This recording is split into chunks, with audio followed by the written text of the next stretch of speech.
Buenos días, muy buenos días, damas y caballeros. Gracias por acompañarnos en esta nueva entrega de su telediario 1+1, como siempre con agenda noticiosa bastante amplia, larga y de temas trascendentales. Hoy hay que comenzar recordando que fue asesinado un día como hoy, hace 50 años, un periodista que había adquirido la categoría de ejecutivo de uno de los diarios más leídos en la época. Se trata de Gregorio García Castro, a quien le denominaban Goyito. Fue asesinado y nadie ha pagado por ese crimen. Millicent es uno de los tantos crímenes de la era de Balaguer que quedaron impunes, quedaron sin sanción. Gregorio García Castro era jefe de redacción del periódico Última Hora en el momento en que fue asesinado. Válida esa mención con ese recordatorio de que todavía aquí en el tema de la llamada impunidad histórica son muchas las cuentas que el Estado como tal tiene pendiente, y también válido para rescatar un poco a Adalberto, amables televidentes, el ejemplo de periodistas que en épocas muy duras se la jugaron, poniendo en riesgo inclusive su vida a favor de la democracia y de la libertad. Así es, Millicent Uribe, así es. Bueno, pero el tema que sigue dominando el debate público en este momento tiene que ver con el expediente de corrupción que ha instrumentado el Ministerio Público contra 20 personas, incluyendo a 3 exministros del gobierno que encabezó Danilo Medina. Ese caso va a ser conocido en audiencia mañana. En esa audiencia de mañana se va a ver la pertinencia de la medida de coerción que ha solicitado el Ministerio Público y que está avalada por un expediente que ya una gran parte de la población conoce, porque está en las redes sociales y pueden seguir conociendo mucho más detalles.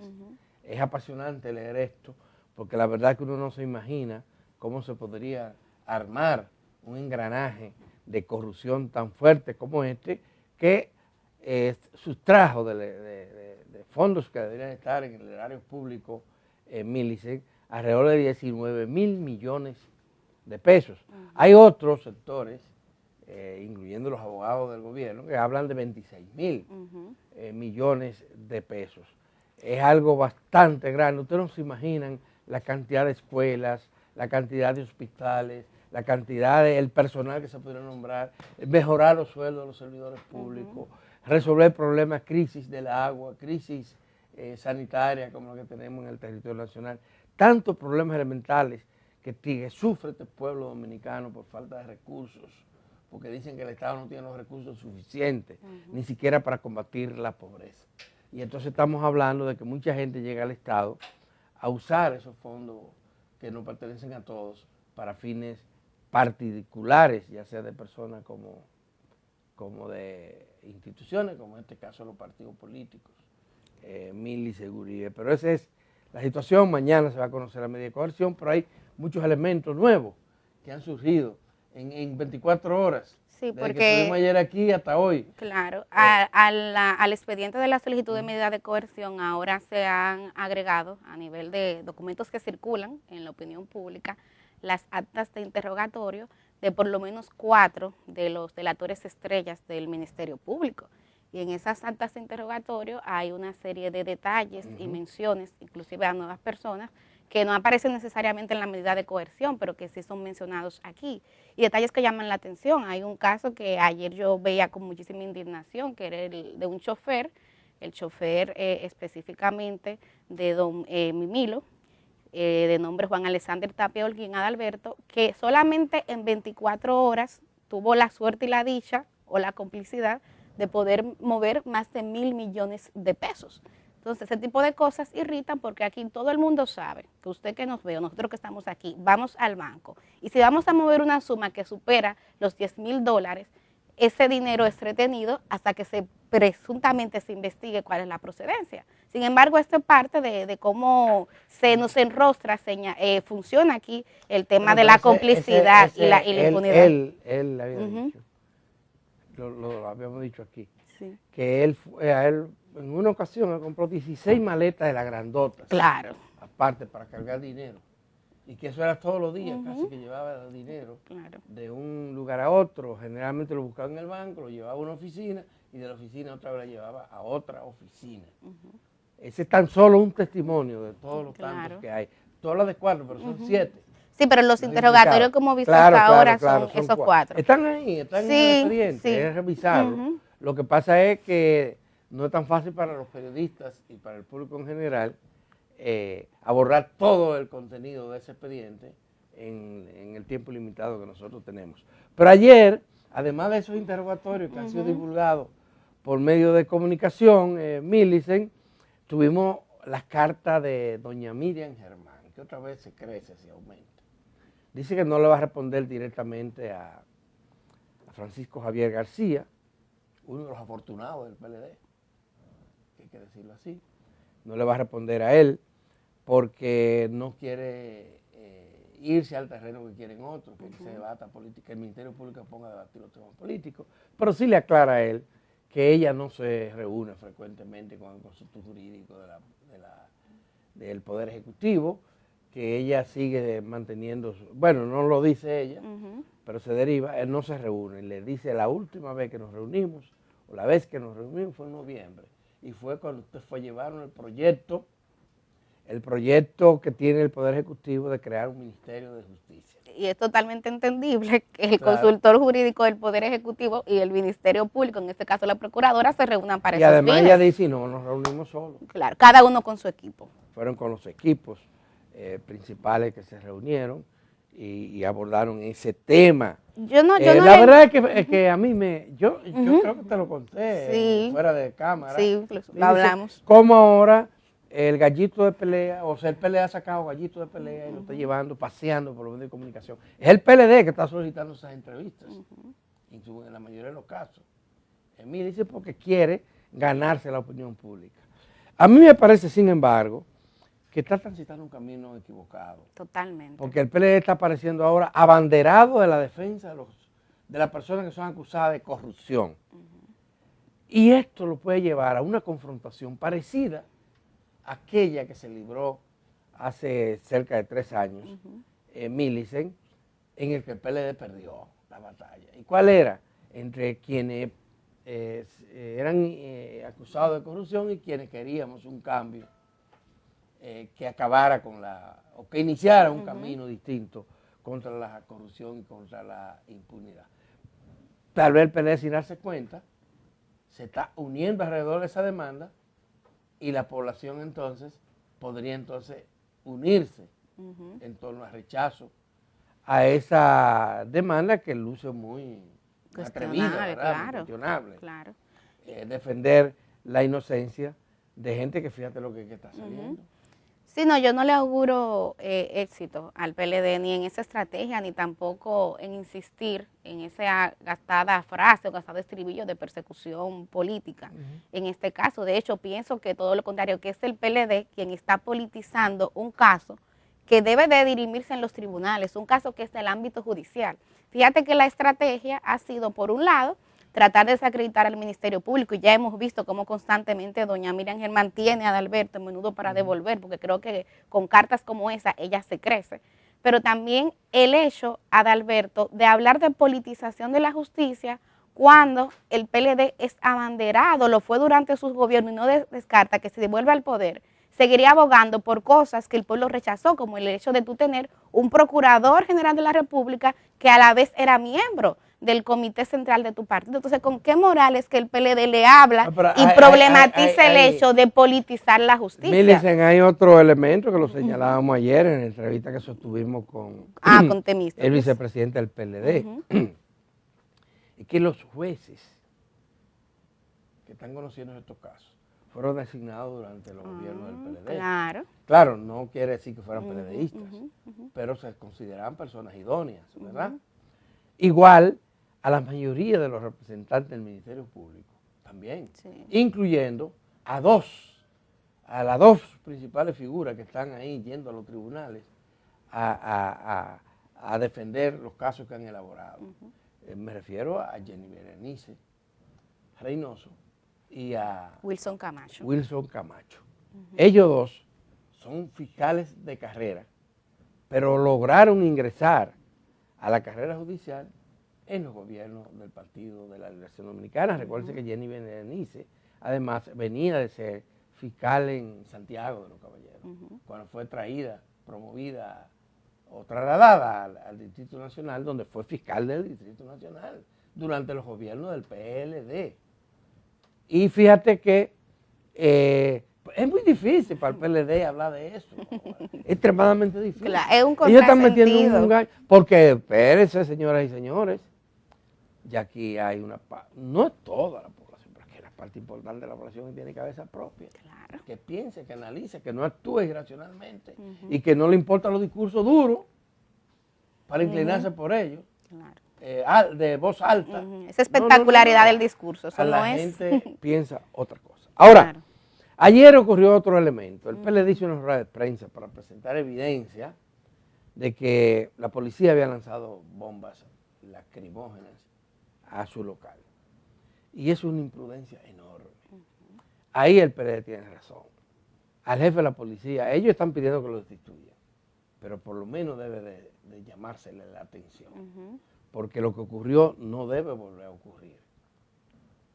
Insisto en esto, no debe volver a ocurrir, porque esta sociedad ha adquirido las libertades todavía precarias que tiene con mucho sacrificio. Sí, Y no le pertenece a nadie en particular. Y los gobiernos están obligados a garantizar derechos. Claro. Derechos. Así como exigimos otro tipo de derechos, necesitamos el derecho a la Claro. libre expresión del pensamiento. Y la libre expresión del pensamiento incluye el derecho a la movilización, al reclamo. No importa que el reclamo sea político, agradable o no sea social, agradable, económico, no importa. Entonces, el PLD en eso tiene razón. Yo estoy de acuerdo, Eso tiene yo estoy de razón. acuerdo contigo, Adalberto. No obstante, aquí siempre señalo además que claro que sí, hay un derecho constitucional a la protesta, a las manifestaciones, pero eso tiene que ser siempre pacífico. Ayer la vicepresidenta hablaba sobre este tema, Raquel Peña, y ella decía que así como hay un derecho a la protesta, el gobierno, en este caso el Estado en términos generales, también tiene por deber garantizar la paz social. Y yo lo digo porque lo que pasó en la casa del PLD no se justifica ahí. Yo lo que vi, inclusive en un momento pasé por ahí, yo vi un grupo de gente reunida sin ningún problema.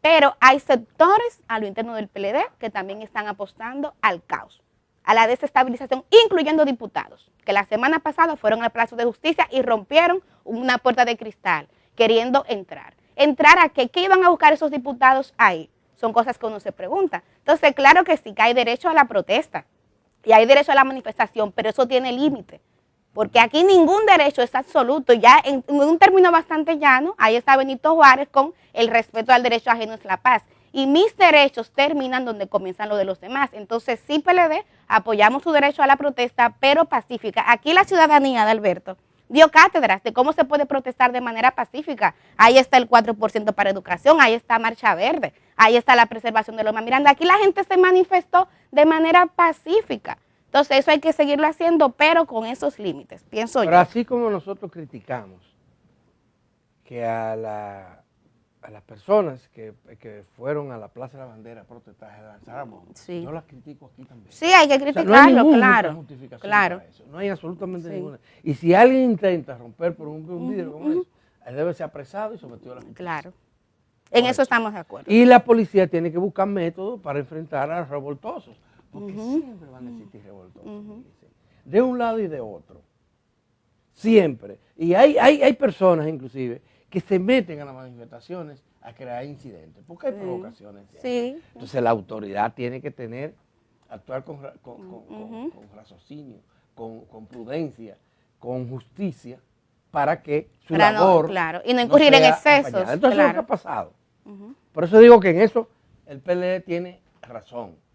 Y te voy a decir, hay que hacer estas advertencias, porque mañana van a llevar, el PLD se va a lanzar a la calle Sí. y va a provocar. Si se dejan arrastrar por las provocaciones, Un error. se puede armar aquí un caos Sí, en la sí. sociedad dominicana. ¿Qué es lo que están buscando? Lo que Entonces, están buscando. Pero entonces, ¿por qué actuar de esa Sí, manera? no caer en ese gancho. Óyeme, No porque caer en dime, ese gancho. ¿cuál era la conspiración que los dirigentes No, ninguno. del PLD salieran por la independencia? Te dije, yo pasé por ahí, eso estaba tranquilo. Pero aunque hubiese alboroto, porque a Sí, veces lo hay, sí. no hay razón para que actúen de esa manera. Pero Millicent, no solamente de calamar vive el ser humano, y vivimos en la República Dominicana, hay muchas otras noticias. Fíjate cómo, por ejemplo, los partidos políticos están, mientras nosotros discutimos todo esto, ellos están acelerando el ritmo para la selección de sus candidaturas a cargos electivos con miras a las elecciones de febrero y de mayo del próximo año. Y el propio PLD el domingo no solamente habló del caso de Calamar, sino también de la metodología que van a usar para escoger a esos candidatos. Y lo mismo hizo el PRM ayer. En el caso del PRM, de este último, decidió que van a ser primarias internas. Es decir, primarias cerradas. Cerradas. Es decir, que nada más pueden votar los que están inscritos en el padrón de ese partido. Y van a elegir entonces a los candidatos a alcaldes, a diputados, a senadores y a regidores, en ese caso. Será entonces una primaria interna para elegir el candidato presidencial o la candidata a la presidencia de la República. El PLD va a hacer encuestas en los distintos lugares y para los municipios van a hacer asambleas, para los regidores. Los regidores. Asambleas municipales fue lo que nos contó ayer Temístocles Montaz. La Fuerza del Pueblo tiene eso resuelto. Tiene eso resuelto porque ese parece ser el único partido, bueno, no es el único, no, caudillista que nos queda. Porque ese partido se ha articulado alrededor de un hombre. Sí, una figura. Una figura. No pasa así con los otros, que tienen direcciones mucho más colegiadas, aunque tengan su liderazgo, ¿verdad? Cada uno. Entonces, eso es interesante que avancen hacia ahora, porque el plazo, la Junta le ha dado un plazo para que definen los métodos. Ya esto lo han hecho. Vamos a ver qué va a pasar con los grupos de izquierda, los llamados grupos alternativos, si también definen vías para escoger a sus candidaturas a los distintos cargos electivos que tienen, si van solos, si van unidos, pero ¿cómo lo van a elegir? Eso lo tienen que resolver ahora. Ya, sí, el plazo de la Junta vence el próximo viernes 14 de abril. Sí, eso es ahora. Entonces eso es ya. Eso es ya. Eso es ya. Tienen que definir eso y luego entonces involucrarse en el proceso de escogencia de esas candidaturas. Bueno, el otro tema que nos queda es la sequía. Ay, señores, está faltando agua. Faltando mucha agua para el consumo humano, agua para la agricultura, y la que hay no se puede usar para la electricidad. Casi no se puede usar para la electricidad porque escasea para los asuntos más vitales de los ciudadanos. Esto es preocupante y vamos a ver hasta cuándo va a durar. Hay que prender vela. Sí, porque mira, no hay pronóstico importante de lluvia, ¿no? Ayer la semana comenzaba y Lona me hablaba de unas lluvias, pero que realmente no son significativas. Y hay que recordar que esto es una sequía estacional y lo que se prevé es que se pudiera prolongar hasta el mes de mayo. Así sucede habitualmente. Entonces yo creo que aquí, Adalberto, seguir insistiendo con la gente. Con el cambio climático uno no sabe. Ay, sí, porque hay patrones climáticos que ya estaban definidos y producto del cambio climático se alteran. Entonces hay muchísima incertidumbre. Si usted es una de las personas aventajadas que tiene todavía acceso a algún nivel de agua, racionalícelo, porque la verdad es que hay personas que le están pasando muy mal. Así es. Señoras y señores, vamos a pausar. Cuando regresemos tenemos plato fuerte. Hoy vamos a realizar una entrevista con los integrantes de la Comisión de Salud del Parlacén. Ellos son Carlos Sánchez, él es dominicano, sí. El doctor Carlos Sánchez, quien es presidente de la Comisión de Salud del Parlacén. También viene Jaffe Cabrera, es vicepresidente de Guatemala y miembro de la comisión. Y Brian Orellana, él es vicepresidente de esa misma Comisión de Salud. Y como todos los martes, estará aquí con nosotros el doctor Antonio Siriaco, quien es decano de Economía de la Universidad Autónoma de Santo Domingo. Así que no se muevan, que regresamos en un momento.